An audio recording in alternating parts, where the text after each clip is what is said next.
The United Nations confirmed a severe toll on the civilian population, with several hundred injured amid severe infrastructure damage from Israeli airstrikes and indiscriminate rocket fire into southern Israel.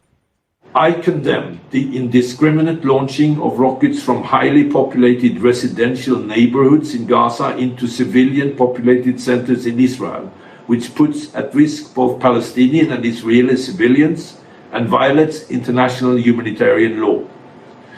A truce that went into effect on Sunday night ended some 56 hours of fighting that was preceded by the arrest of the leader of the Palestinian militant group and a subsequent wave of Israeli strikes on Friday that it argued was done to prevent imminent attacks, killing a commander of the said armed group. This then resulted in an exchange of strikes from both sides in just the latest cycle of violence that only seeks to perpetuate the status quo in the absence of any real peace negotiations. You decide when peace should be. Palestine's envoy pleaded for the Council to protect Palestinian civilians, accusing Israel of a morbid power play.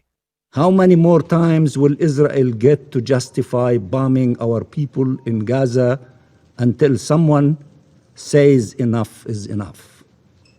Are you ready to say enough is enough? As the highest authority responsible for the maintenance of international peace and security?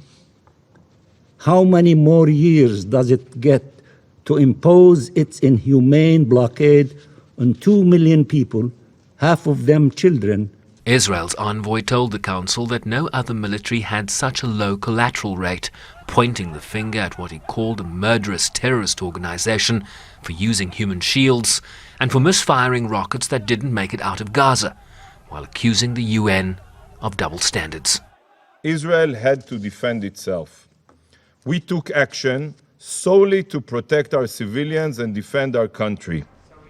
With no product expected from the Council, the UN Secretary-General earlier called on the parties to observe the ceasefire and backed calls by the United States for all civilian deaths to be thoroughly investigated. Sherwin Bryceby's SABC News, New York.